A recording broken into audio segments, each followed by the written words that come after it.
Kamustahin naman natin ang lagay ng panahon. Nasa linya ng telepono si Pag-asa Weather Specialist Munier Valdemoro.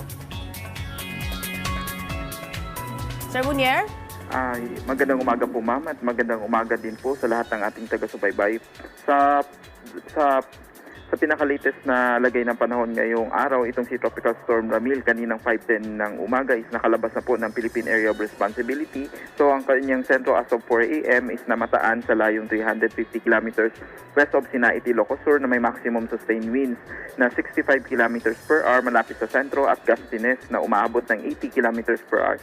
Kasalukuyan po itong kumikilos northwestward sa bilis na 25 kilometers per hour.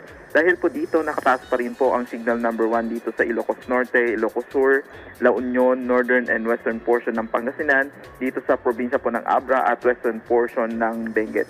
Sa ngayon po, dahil po sa extension nitong si Bagyong Ramil ay makakaranas po ng maulap na kalangitan na may kalat-kalat na pag-ulan at thunderstorm ang Metro Manila, Ilocos Region, Cordillera Administrative Region, Cagayan Valley, Central Luzon, Cavite, Batangas, Laguna, Rizal, Occidental Mindoro, Oriental Mindoro at Palawan, habang ang nalalabing bahagi po ng ating bansa ay makakaranas po ng general good weather na may mataas na chance ng mga isolated rain showers or thunderstorms. Sa ngayon, dahil sa medyo malapit pa rin po itong si Bagyong Ramil dito sa ating kalupaan, nakataas pa rin po ang storm surge warning, particular dito sa exposed coastal localities ng La Union, Pangasinan, Zambales at Bataan. At yan po ang latest dito sa Pag-asa Weather Forecasting Center, Munier Baldomero.